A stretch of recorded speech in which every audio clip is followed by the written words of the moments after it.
Los Angeles has massive amounts of water available to it. All they have to do is turn the valve. We're going to be issuing an executive order demanding that they immediately let that water come down. When you're a rich person and you like to take a shower. Do not have is a big old sink that can water the entire state.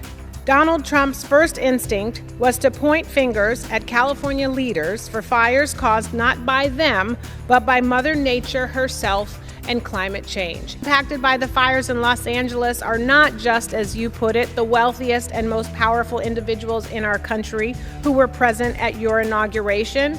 These are real people, grandparents, parents, children, and grandchildren, working middle-class individuals who have lost everything.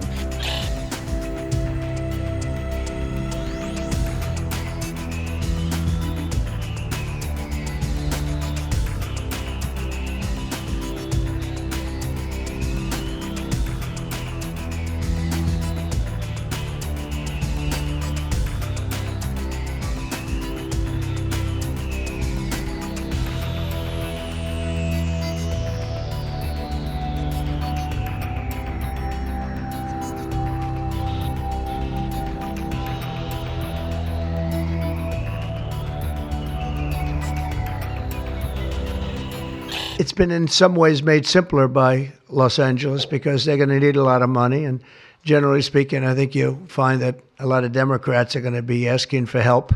I really want to have done, I was talking about this with the guys back in the Oval Office. Los Angeles has massive amounts of water available to it. All they have to do is turn the valve.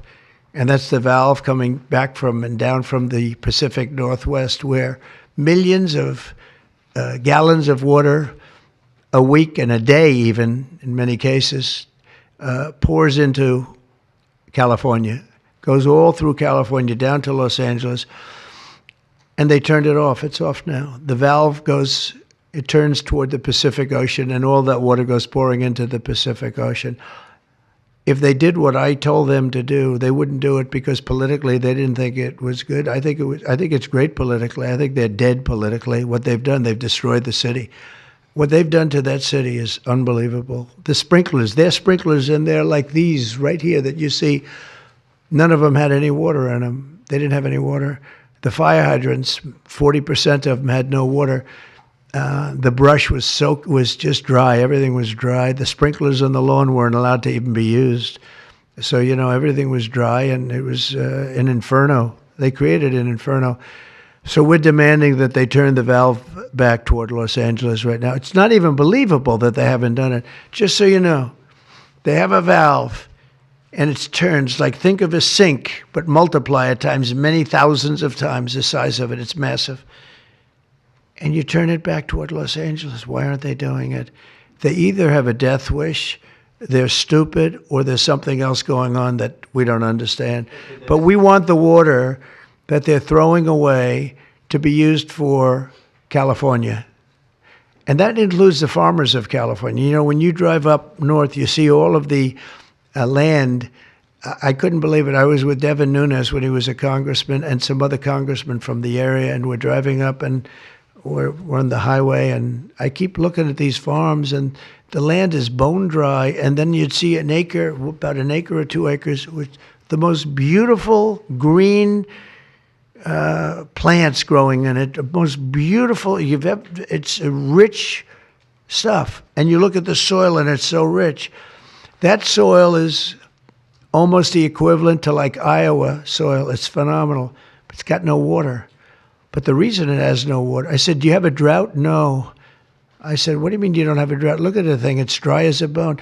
The reason you have like an acre is because they say you can farm 1 acre, but no more, because they didn't want to waste water. But they throw the water into the Pacific Ocean. These people are crazy. So we're going to be issuing an executive order demanding that they immediately let that water come down through California. Farmers, even people living in Beverly Hills. Now, those people have been a lot of them are wiped out. Believe it or not, they were having restrictions, Larry, you know about this. They wanted to restrict you to 38 gallons of water a day. That sounds like a lot, but it's not. When you're a rich person and you like to take a shower, 38 38 gallons doesn't last very long. And they have all this water, and it's really good water. Up high, Pacific Northwest. Some comes in from Canada. A nice country, by the way. Comes in from Canada, and it comes all the way through California, and they're restricting it. You even have the half pipes, the half pipes, the cut pipes. Big ones, bigger than this room. And they're going all the way down, and they're bone dry, and they could be loaded up with water. No, but isn't it incredible that they don't do it? And it's to protect the Delta smelt. It's a fish that's doing poorly anyway. But I said, how are you protecting the Delta smelt by not giving it water? It's a fish. It needs water. Nobody can answer that question.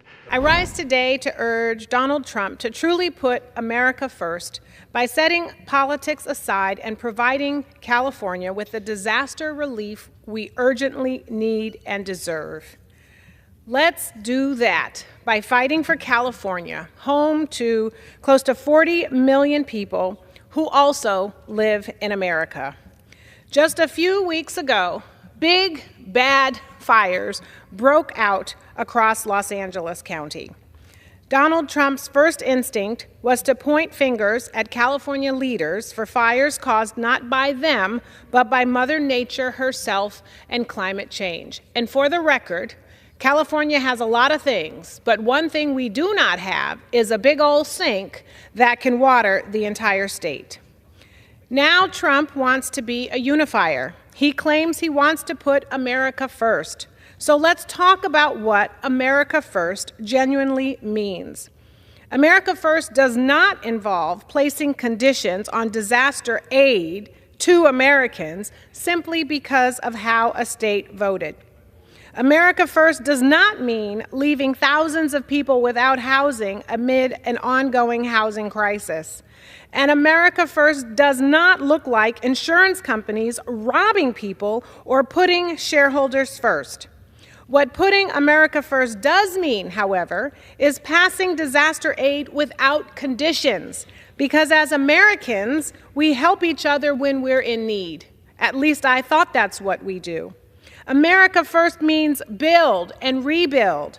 Build, baby, rebuild, swiftly and fairly, so no one remains unhoused. And America first means making insurance plans accessible to everyone, not just the rich and those properties who are considered low risk. Mr. Trump, the individuals impacted by the fires in Los Angeles are not just, as you put it, the wealthiest and most powerful individuals in our country who were present at your inauguration. These are real people, grandparents, parents, children, and grandchildren, working middle-class individuals who have lost everything. And newsflash, Donald Trump, many of them voted for you. So let's support them and not just the wealthy few. That's how we truly put America first. Thank you, and I yield back.